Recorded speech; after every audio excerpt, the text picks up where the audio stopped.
Maaari mo nang ibalik ang iyong apelyido sa passport at mga IDs mo galing sa married status papuntang single status.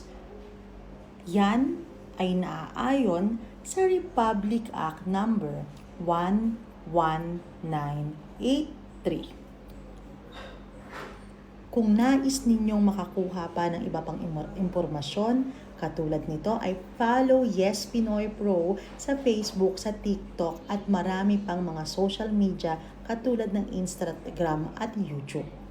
Sige, ituloy natin.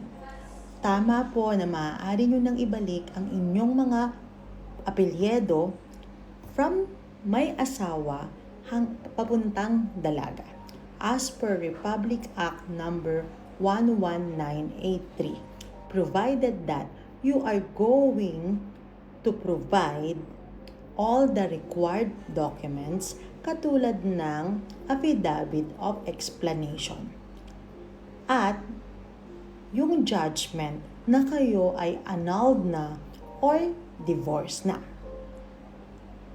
Yun lamang ang mga dokumento na kailangan yung i-attach para mapagbigyan kayo ng DFA at ibalik ang iyong pangalan sa iyong pagkadalaga. Kung wala at hindi kompleto ang mga dokumento na ito, ay hindi rin maibabalik ang iyong apelyido.